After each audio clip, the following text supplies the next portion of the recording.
Plus two കെമിസ്ട്രിയിലെ 2024 say എക്സാമിന് unit 10 biomolecules last ചാപ്റ്ററായ ബയോമോളിക്യൂൾസിൽ നിന്ന് ചോദിച്ചിട്ടുള്ള ക്വസ്റ്റ്യൻസ് ആണ് നമ്മൾ ഈ വീഡിയോയിൽ ഡിസ്കസ് ചെയ്യുന്നത്. അപ്പോൾ ഒരു ക്വസ്റ്റ്യൻ ഇതായിരുന്നു, what are enzymes? Enzymes are biological catalysts which catalyse the different reactions taking place in living body. ജീവജാലങ്ങളിലെ വിവിധ രാസപ്രവർത്തനങ്ങളെ ഏകോപിപ്പിക്കുന്നതിന് സഹായിക്കുന്ന ബയോ കാറ്റലിസ്റ്റുകളാണ് എൻസൈമുകൾ. അപ്പോൾ മലയാളം നമ്മളൊന്ന് മനസ്സിലാക്കാൻ വേണ്ടി പറഞ്ഞതാണ്. ഇനി തീരെ ഇംഗ്ലീഷിൽ എഴുതാൻ പറ്റാത്ത കുട്ടികളുണ്ട്, അപ്പോൾ അവർക്ക് വേണമെങ്കിൽ മലയാളത്തിൽ എഴുതാനേ ഉള്ളൂ. അപ്പോൾ കഴിയുന്നതും ഇംഗ്ലീഷിൽ തന്നെയാണ് നമ്മൾ എഴുതാൻ നോക്കേണ്ടത് കേട്ടോ. അപ്പോൾ ഈ എൻസൈംസ് എന്നുള്ള ടോപ്പിക്കിൽ നിന്ന് എൻസൈമിൻ്റെ ഡെഫിനേഷൻ മാത്രമായിരുന്നു നമുക്ക് കഴിഞ്ഞ വർഷം ചോദിച്ചത്. പക്ഷേ എൻസൈമിൻ്റെ ടോപ്പിക്കിൽ വരുന്ന ബാക്കി കാര്യങ്ങളും കൂടെ നമ്മളൊന്ന് നോക്കി വയ്ക്കുക. അല്ല കാരണം ഒട്ടും സ്റ്റാൻഡേർഡ് അല്ലാത്ത ഒരുപാട് ക്വസ്റ്റ്യൻസ് ചോദിക്കുന്ന ഒരു സീസണാണ്. അപ്പോൾ ക്വസ്റ്റ്യൻസ് ടഫ് ആയിരിക്കും എന്നൊക്കെ അവരൊരു മുന്നറിയിപ്പൊക്കെ തന്നിട്ടുള്ളത് കൊണ്ട് നമ്മളൊരു ടോപ്പിക്ക് പഠിക്കുമ്പോൾ, ഒരു ക്വസ്റ്റ്യൻ പഠിക്കുമ്പോൾ ആ ക്വസ്റ്റ്യൻ വന്നിട്ടുള്ള ടോപ്പിക്കിലെ ബാക്കി കുറച്ച് കാര്യങ്ങളും കൂടെ നമ്മൾ നോക്കണം, നല്ലതായിരിക്കും. അപ്പോൾ ഈ എൻസൈംസ് എന്നുള്ള ടോപ്പിക്കിൽ കൊടുത്തിരിക്കുന്ന മറ്റു കുറച്ച് പോയിന്റ്സ് ആണ്. Almost all the enzymes are globular proteins. Enzymes globular proteins ആണ്. അപ്പോൾ മനസ്സിലാക്കിയിരിക്കേണ്ട ഒരു പോയിന്റ് ആണത്. ഫൈബ്രസ് പ്രോട്ടീനും ഗ്ലോബുലാർ പ്രോട്ടീനും നമ്മൾ ഈ ചാപ്റ്ററിൽ തന്നെ പഠിക്കുന്നുണ്ട്. അപ്പോൾ എൻസൈംസ് എന്ന് പറയുന്നത് ഗ്ലോബുലാർ പ്രോട്ടീനാണ്. മിക്കവാറും എല്ലാ എൻസൈമുകളും ഗോളാകാര പ്രോട്ടീനുകളാണ്. ഇനി എൻസൈംസുകൾക്ക് കുറച്ച് എക്സാമ്പിൾസ് കൂടി നമ്മൾ ആ ടോപ്പിക്കിൽ പഠിക്കുന്നുണ്ട്. അതിൽ ഒരു എക്സാമ്പിളാണ് മാൾട്ടേസ്. ഒരു എൻസൈമാണ് മാൾട്ടേസ്. ഈ മാൾട്ടേസ് എന്തിനാണ് ഉപയോഗിക്കുന്നത്? The enzyme that catalyses hydrolysis of maltose into glucose. മാൾട്ടോസിനെ ഹൈഡ്രോളിസിസ് നടത്തി ഗ്ലൂക്കോസ് ആക്കി മാറ്റാനായിട്ട് സഹായിക്കുന്ന ഒരു എൻസൈമാണ് മാൾട്ടേസ്. മാൾട്ടോസിനെ ജലീയ വിശ്ലേഷണത്തിന് വിധേയമാക്കി ഗ്ലൂക്കോസ് ആക്കി മാറ്റുന്ന എൻസൈമാണ് മാൾട്ടേസ്. ഇനി മറ്റൊരു എൻസൈമാണ് സൂക്രേസ്. ഇതെന്തിനാണ് ഉപയോഗിക്കുന്നത്? സൂക്രോസിന്റെ ഹൈഡ്രോളിസിസിന് വേണ്ടിയിട്ട് ഉപയോഗിക്കുന്ന ഒരു എൻസൈമാണ് സൂക്രേസ്. സൂക്രോസിന്റെ ജലീയ വിശ്ലേഷണത്തിന് സൂക്രേസ് എന്ന എൻസൈം ഉപയോഗിക്കുന്നു. ഇനി ഓക്സിഡോ റിഡക്റ്റേസ് എൻസൈം എന്ന് പറയുന്ന ഒരു പേര് നമ്മുടെ ആ ടെക്സ്റ്റ് ബുക്കിൽ പറയുന്നുണ്ട്. ഇതുവരെ ഒന്നും ചോദിച്ചിട്ടില്ല, എങ്കിലും നമ്മളൊന്ന് അറിഞ്ഞിരിക്കുക.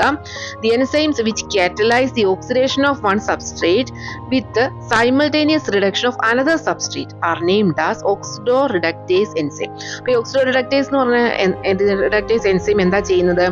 ഒരേ സമയം ഒരു അഭികാരകത്തിനെ അല്ലെങ്കിൽ ഒരു റിയാക്റ്റന്റിനെ ഓക്സീകരിക്കുകയും മറ്റൊന്നിനെ നിരോക്സീകരിക്കുകയും ചെയ്യുന്നു. അങ്ങനെയുള്ള എൻസൈമുകളാണ് നമ്മൾ എന്ത് വിളിക്കുന്നത്? ഓക്സിഡോ റിഡക്റ്റേസ് എൻസൈമുകൾ. ഇനി നമുക്ക് വളരെ പരിചിതമായ 2 എൻസൈമുകൾ ഉണ്ടല്ലോ, ഈസ്റ്റിലുള്ള എൻസൈമുകൾ. ഈസ്റ്റ് എന്തിനാണ് നമ്മൾ ഉപയോഗിക്കാറുള്ളത്? നമ്മൾ സൂക്രോസിന്, പഞ്ചസാരേനെ നമ്മൾ എന്താക്കാനായിട്ട്, ഇതിൽ ആൽക്കഹോളാക്കി മാറ്റാനൊക്കെ ആയിട്ട് നമ്മൾ ഉപയോഗിക്കുന്ന ഒരു സാധനമാണ് ഈസ്റ്റ്. ഇതിൽ 2 എൻസൈമാണ് ഇതിന് സഹായിക്കുന്നത്. അത് ഏതൊക്കെയാണ് ആ എൻസൈംസ്? ഇൻവെർട്ടേസും സൈമേസും. സൂക്രോസിനെ എഥനോളാക്കി മാറ്റാൻ സഹായിക്കുന്ന ഈസ്റ്റിൽ അടങ്ങിയിട്ടുള്ള എൻസൈമുകൾ ഏതൊക്കെയാണെന്ന് ചോദിച്ചാൽ ഇത് പറയണം, ഇൻവെർട്ടേസും സൈമേസും. അപ്പോൾ ഇത്രയാണ് ആ എൻസൈം എന്നുള്ള ടോപ്പിക്കിൽ നമുക്ക് പഠിക്കാനുള്ളത്. അപ്പോൾ ഈ ക്വസ്റ്റ്യനിൽ എൻസൈം എന്താണെന്ന് മാത്രമേ ചോദിച്ചിട്ടുള്ളൂ, എങ്കിലും നമ്മൾ ഈ പോയിന്റ്സ് ഒക്കെ ഒന്ന് മനസ്സിലാക്കിയിരിക്കുന്നത് നല്ലതായിരിക്കും. ഓക്കെ, അപ്പോൾ അടുത്ത ഒരു ക്വസ്റ്റ്യൻ ആയിരുന്നു, name the disease caused by deficiency of vitamin A. Vitamin എയുടെ ഡെഫിഷ്യൻസി മൂലമുണ്ടാകുന്ന അസുഖം ഏത്? നമ്മുടെ ടെസ്റ്റിൽ തന്നിരിക്കുന്ന 2 അസുഖങ്ങളാണ് നൈറ്റ് ബ്ലൈൻഡ്നെസ്സും സിറോഫ്താൽമിയും. നൈറ്റ് ബ്ലൈൻഡ്നെസ് എന്ന് പറഞ്ഞാൽ നിശാന്തത. ഇരുട്ടായി കഴിഞ്ഞാൽ, സന്ധ്യ ആയി കഴിഞ്ഞാൽ കണ്ണ് കാണാൻ പറ്റാത്ത ഒരു അവസ്ഥയാണ് നിശാന്തത അല്ലെങ്കിൽ നൈറ്റ് ബ്ലൈൻഡ്നെസ്. മറ്റൊന്നാണ് സിറോഫ്താൽമിയ. സിറോഫ്താൽമിയ എന്ന് പറഞ്ഞാൽ കണ്ണിൻ്റെ കോർണിയയ്ക്ക് കനം കൂടുന്ന ഒരു അസുഖമാണ്. അപ്പോൾ ഈ 2 അസുഖങ്ങളാണ് നമ്മൾ വിറ്റമിൻ എയുടെ ഡെഫിഷ്യൻസി ആയിട്ട് നമ്മുടെ ടെസ്റ്റിൽ തന്നിരിക്കുന്നത്. അപ്പോൾ നമ്മുടെ ടെസ്റ്റിൽ തന്നെ മറ്റൊരു ചാർട്ടുണ്ട്. ആ ചാർട്ടിലുള്ള എല്ലാ അസുഖങ്ങളും നമ്മൾ പഠിക്കണം. ഏത് വിറ്റാമിൻ്റെ ഡെഫിഷ്യൻസി മൂലമാണ് ഓരോ അസുഖങ്ങളും ഉണ്ടാവുന്നതെന്ന് നമ്മൾ പഠിക്കണം. ഏത് വേണമെങ്കിലും നമുക്ക് ചോദിക്കാം. വിറ്റാമിൻ എ നമ്മളിവിടെ പറഞ്ഞു കഴിഞ്ഞു. അടുത്തത് വിറ്റമിൻ B1 ആണ്. തയാമിൻ എന്ന് പറയുന്ന വിറ്റമിൻ B1. B1ൻ്റെ ഡെഫിഷ്യൻസി മൂലം ഉണ്ടാകുന്ന അസുഖം ഏതാന്ന് നോക്കിക്കേ. Beriberi, loss of appetite, retarded growth. വിശപ്പില്ലായ്മയും വളർച്ചക്കുറവുമുള്ള ബെറിബെറി എന്ന ഒരു അസുഖമാണ് വിറ്റമിൻ B1ൻ്റെ ഡെഫിഷ്യൻസി മൂലം ഉണ്ടാകുന്നത്. ഇനി വിറ്റമിൻ B2, റൈബോഫ്ലാവിൻ. വിറ്റമിൻ B2ൻ്റെ ഡെഫിഷ്യൻസി മൂലം ഉണ്ടാകുന്ന അസുഖമാണ് കിലോസിസ്. കിലോസിസ് എന്ന് പറഞ്ഞാൽ ഈ വായിലും ചുണ്ടിലും ഒക്കെ ഉണ്ടാകുന്ന പുണ്ണ്, അത് ഈ കിലോസിസിൻ്റെ ഒരു ലക്ഷണമാണ്. Fissuring at corners of mouth and lips. പിന്നെ digestive disorders and burning sensation of the skin. ദഹനക്കേടുണ്ടാകാം, അതുപോലെ ചുട്ടുപൊള്ളൽ, ഈ സ്കിന്നിൽ ചുട്ടുപൊള്ളൽ പോലെ അനുഭവപ്പെടാം. ഇതെല്ലാം ഏത് വിറ്റമിൻ്റെ ഡെഫിഷ്യൻസി മൂലം ഉണ്ടാകുന്നതാണ്? Vitamin B2. ഇനി വിറ്റമിൻ B6ൻ്റെ പിരിഡോക്സിൻ, ഇതിൻ്റെ ഡെഫിഷ്യൻസി മൂലം ഉണ്ടാകുന്ന അസുഖമാണ് കൺവൾഷൻസ്. കൺവൾഷൻസ് എന്ന് പറഞ്ഞിട്ടുണ്ടെങ്കിൽ ഞരമ്പ് വലിവ്, അപസ്മാരം എന്നൊക്കെ നമുക്ക് ഈ അസുഖങ്ങളൊക്കെ നമുക്കിതിൽ പെടുത്താൻ സാധിക്കും. ഇനി അടുത്തതാണ് വിറ്റമിൻ B12. വിറ്റമിൻ B12ൻ്റെ ഡെഫിഷ്യൻസി മൂലം നമുക്ക് പെർനീഷ്യസ് അനീമിയ ഉണ്ടാകും, അതായത് മാരകമായ വിളർച്ച. RBC ഡെഫിഷ്യൻറ്റ് ഇൻ ഹീമോഗ്ലോബിനിൽ RBCയുടെ അളവ് കുറയുക. ചുവന്ന RBC എന്ന് പറഞ്ഞാൽ ചുവന്ന രക്താണുക്കൾ, അവയുടെ അളവ് കുറയുക, ഇതൊരു ലക്ഷണമാണ്. അപ്പോൾ നമുക്ക് വളരെ മാരകമായ വിളർച്ച ഉണ്ടാകും. ഇനി വിറ്റമിൻ C അല്ലെങ്കിൽ അസ്കോർബിക് ആസിഡിൻ്റെ ഡെഫിഷ്യൻസി മൂലം ഉണ്ടാകുന്ന അസുഖം ഏതാണ്? Scurvy bleeding gums. സ്കർവി എന്ന് പറഞ്ഞിട്ടുണ്ടെങ്കിൽ രക്തപിത്തമാണ്. അതുപോലെ മോണരോഗങ്ങളും എന്തിൻ്റെ ഡെഫിഷ്യൻസി മൂലം ഉണ്ടാകാം? വിറ്റമിൻ സിയുടെ ഡെഫിഷ്യൻസി മൂലം ഉണ്ടാകാം. ഇനി അടുത്തത് വിറ്റമിൻ D ആണ്. വിറ്റമിൻ D കൊണ്ട് ഡെഫിഷ്യൻസി കൊണ്ടുണ്ടാകുന്ന അസുഖമാണ് റിക്കറ്റ്സ് എന്ന് പറഞ്ഞാൽ പിള്ളവാതം എന്ന് പറയുമ്പോഴത്തേക്ക് കുട്ടികൾക്ക് ബോൺ ഡിഫോമിറ്റീസ് ഉണ്ടാകുന്നത്.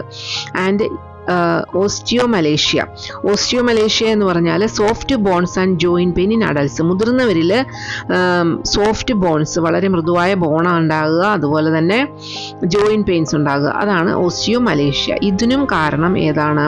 വിറ്റമിൻ ഡിയുടെ ഡെഫിഷ്യൻസിയാണ്. അടുത്തതാണ് വിറ്റമിൻ ഇ എന്ന് പറഞ്ഞാൽ അതിൻ്റെ ഡെഫിഷ്യൻസി മൂലം നമുക്ക് increased fragility of RBCs and muscular weakness ഉണ്ടാകാം.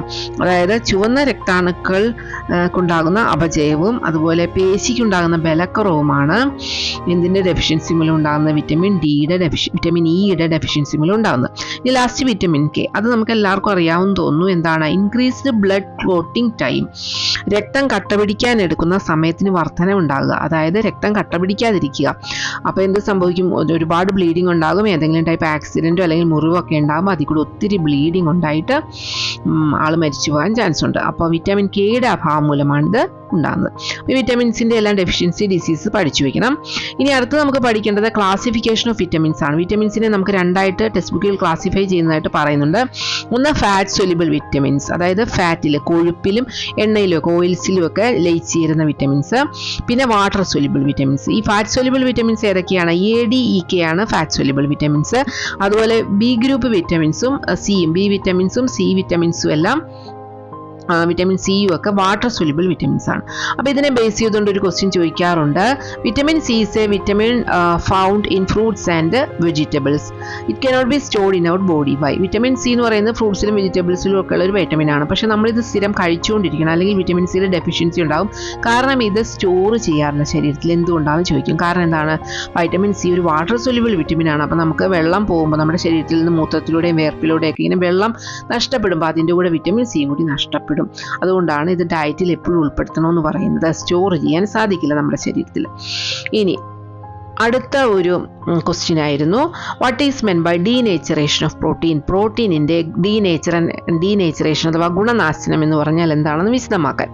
When a protein is subjected physical change like change in temperature or chemical change like change in pH, the native structure and biological activity of protein is disturbed. This is called denaturation.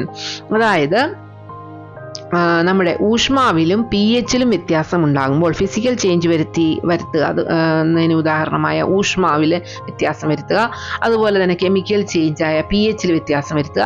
അങ്ങനെ വ്യത്യാസം ഉണ്ടാകുമ്പോൾ പ്രോട്ടീനിൻ്റെ യഥാർത്ഥ ഘടനയ്ക്കും biological ആക്ടിവിറ്റിക്കും, ആ protein ചെയ്യേണ്ട biological activity ഉണ്ടാകുമല്ലോ, അതിന് മാറ്റം സംഭവിക്കും. ഈ പ്രവർത്തനമാണ് എന്ത്? ഡീനേച്ചറേഷൻ. ഇനി ഈ ഡീനേച്ചറേഷൻ സംഭവിക്കുമ്പോൾ ഈ പ്രോട്ടീൻ്റെ സ്ട്രക്ചർ നമ്മൾ പഠിച്ചിട്ടുണ്ട്. 4 ലെവലായിട്ടാണ് പഠിക്കുന്നത്: പ്രൈമറി, സെക്കൻഡറി, ടെർഷ്യറി, ക്വാട്ടർണറി. ഇതിൽ പ്രൈമറി സ്ട്രക്ചറിന് മാറ്റമൊന്നും സംഭവിക്കുന്നില്ല. അത് അമിനോ ആസിഡുകളുടെ അറേഞ്ച്മെന്റ് ആണ് ഈ പ്രൈമറി സ്ട്രക്ചർ. പക്ഷേ സെക്കൻഡറി സ്ട്രക്ചറും ടെർഷ്യറി സ്ട്രക്ചറും കൊളാപ്സ് ആയി പോകും, അതായത് അത് നശിപ്പിക്കപ്പെടും. സെക്കൻഡറി സ്ട്രക്ചർ എന്ന് പറഞ്ഞാൽ എന്താ? ബീറ്റ ഹെലിക്സ് സ്ട്രക്ചറും ആൽഫ ഹെലിക്സ് സ്ട്രക്ചറും ബീറ്റ പ്ലേറ്റഡ് സ്ട്രക്ചറും. അപ്പോൾ ഈ അമിനോ ആസിഡ് ഇങ്ങനെ പിന്നി വെച്ചിരിക്കുന്നതും ചുരുട്ടി വെച്ചിരിക്കുന്നു, ആ സ്ട്രക്ചർ നഷ്ടപ്പെടും. ടെർഷ്യറി സ്ട്രക്ചർ എന്ന് പറഞ്ഞാൽ ഗ്ലോബുലാർ സ്ട്രക്ചറും ഫൈബ്രസ് സ്ട്രക്ചറും, ഇതുമെല്ലാം ഈ ഡീനേച്ചറേഷൻ സംഭവിക്കുമ്പോൾ നഷ്ടപ്പെടും. അപ്പോൾ അതുകൂടി നമ്മൾ പറയണം. ഇനി ഡീനേച്ചറേഷന് 2 എക്സാമ്പിൾസ് ആണ് ബോയിൽഡ് എഗ്ഗും കേർഡ്ലിംഗ് ഓഫ് മിൽക്കും. പുഴുങ്ങിയ മുട്ടയും പാൽ തൈരാകുന്നു. CURDLING ആണ് കേട്ടോ. Of milk, curdling of milk, പാൽ തൈരാകുന്നതും മുട്ട പുഴുങ്ങുമ്പോൾ അതിനകത്ത് ആ ലിക്വിഡിന് കൊയാഗുലേഷൻ നടന്ന് സോളിഡ് ആവുന്നത്, അതും എന്തിന് എക്സാമ്പിളാണ്? നമ്മുടെ ഡീനേച്ചറേഷന് എക്സാമ്പിളാണ്. അപ്പോൾ ഇത്രയായിരുന്നു 2024 സേ എക്സാമിന് ചോദിച്ച ക്വസ്റ്റ്യൻ. അപ്പോൾ ഒരു ടോപ്പിക്ക് പഠിക്കുമ്പോൾ എന്ത് ചെയ്യണം? നമ്മൾ ആ ടോപ്പിക്കുമായിട്ട് റിലേറ്റഡ് ആയിട്ടുള്ള ബാക്കി ക്വസ്റ്റ്യൻസ് കൂടി പഠിച്ചു പോകുക. അപ്പോൾ അടുത്ത ടോപ്പിക്കുമായിട്ട് നമുക്ക് അടുത്ത ചാപ്റ്ററുമായിട്ട് നമുക്ക് അടുത്ത വീഡിയോയിൽ കാണാം. ഓക്കെ.